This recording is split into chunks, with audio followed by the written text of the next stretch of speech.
ጊታር ለጀማሪዎች የጊታር ስትሪንጉን እንዴት በቀላሉ መለየት እንችላለን? የመጀመሪያው ወፍራሙ ስትሪንግ ኢ ይባላል።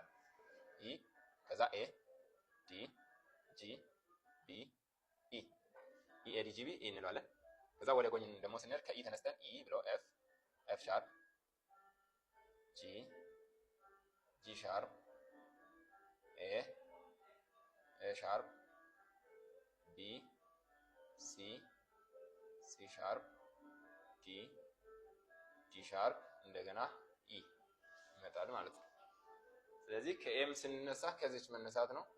ኤ ኤ ሻርፕ ብሎ መቀጠል ኤ ሻርፕ ከዛ ቢ ሲ ሲ ሻርፕ ዲ ዲ ሻርፕ ኢ እያላችሁ ቀጥሉ። ዲን ስንነሳ ከዚህ መነሳት ስላላችሁ ዲ ቀጥሎ ማን ነው ያለው? ዲ ሻርፕ ከዛ ኢ ቀጥሎ ኤፍ ይመጣል።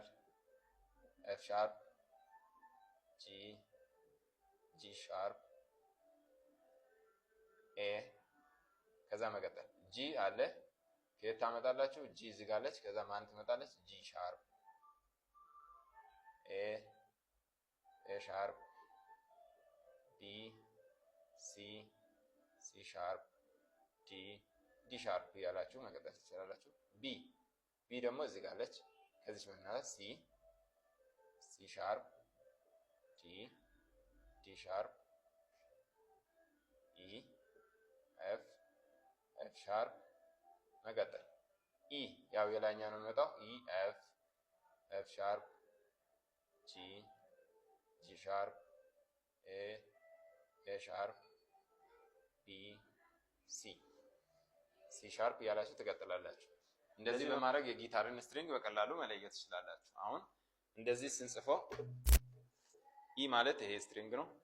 ኤ ዲ ጂ ቢ ኢ ስለዚህ ከዚህ ጀምረን ነው ኢ ኤ ዲ ጂ ቢ ኢ ከዛ ነው ኤፍ ብሎ ይሄ አንደኛ ፍሬት፣ ሁለተኛ ፍሬት፣ ሶስተኛ፣ አራተኛ፣ አምስተኛ፣ ስድስተኛ፣ ሰባተኛ፣ ስምንተኛ እያለ ይሄዳል ማለት ነው። ስለዚህ በፍሬቱ እንደዚህ እንደጻፍኩት በቀላሉ እየጻፋችሁ መረዳት ትችላላችሁ።